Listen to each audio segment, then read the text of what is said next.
Možná právě řešíte možnost otvírání vašich vchodových dveří pomocí čipů. Pojďme si společně zodpovědět nejčastější dotazy ze schůzí SVJ. Proč bychom si vůbec měli pořizovat čipový systém? Nejčastějším trápením bytového domu jsou právě klíče. Jak jejich ztráta, tak časté opotřebení vložky, že lidi tahají za klíč, když dveře otvírají, včetně toho, že bytový dům nemá ani kontrolu nad tím, kolik klíčů bylo k jejich dveřím vyrobeno. Čipový systém právě tuhle problematiku efektivně řeší a přináší celou řadu nových funkcí, které zpříjemní fungování vašich dveří v bytovém domě. Kování smartky jde otevřít pomocí čipu chráněného proti kopírování.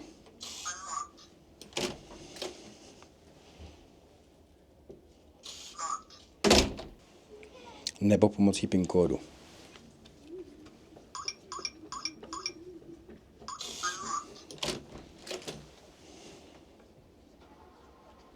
Pomocí mobilní aplikace.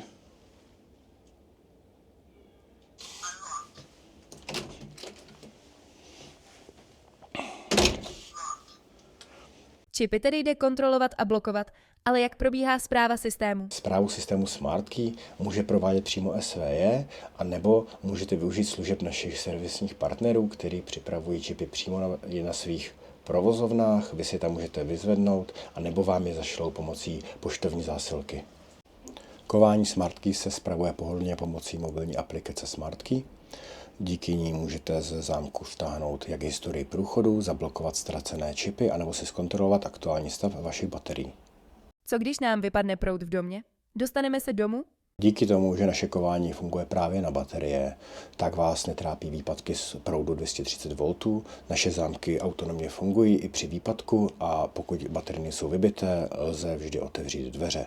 Co když se baterie vybíjí, jak pak dveře otevřeme? V případě, že se baterie vybíjí, i na našem kování je umístěn USB-C konektor, kam můžete zasunout powerbanku a vlastně oživit kování pro jednorázový přístup pomocí čipu nebo otevřít pomocí mechanického klíče.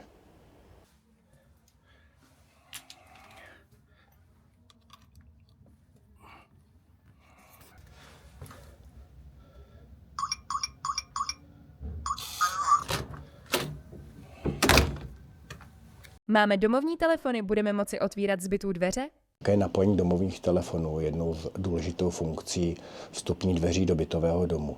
SmartKey vyrobilo bezdrátový modul pro napojení telefonu, tak abyste byli schopni i zamčené dveře otvírat z bytových jednotek a nemuseli jste dělat dodatečnou elektroinstalaci do dveřního křídla. Otevření pomocí domácího telefonu.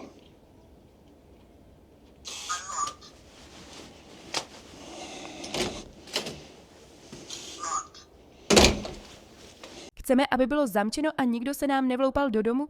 Lze kování instalovat na samozamykací zámek? Kování SmartKey vždy doporučujeme kombinovat se samozamykacími zámky, které bezpečně dveře uzamknou při jejich dovření do zárubně. Dodržíme instalací kliky požární předpisy? Kování SmartKey má panikovou funkci, díky ní plní legislativu pro požární úniky. Dveře se tak otevřou pomocí stisknutí kliky, přestože jsou uzamčeny samozamykacím zámkem. Budovu tak v případě požáru bezpečně opustíte. Jaké další funkce můžeme využívat? Další funkcí jsou tzv. Čipy s omezeným nastavením přístupu. Jsou to čipy například pro poštovní služby, které se do domu nemají dostat pořád, nastavíte jim konkrétní čas a konkrétní dny, kdy mají přístup do domu, a nebo někteří řemeslníci, kteří jsou přístupněni pouze na nějaký určitý datum a po tomhle datum jim čip automaticky přestane fungovat, i kdyby čip nevrátili. Lze systém rozšířit i na další dveře v domě? Systém lze pohodlně díky bateriovému provozu rozšířit i na ostatní společné prostory v domě. Jak vstupy do sklepních prostorů, tak kanceláře SV nebo výtahy. Doufáme, že vám toto video odpovědělo na vaše dotazy k systému.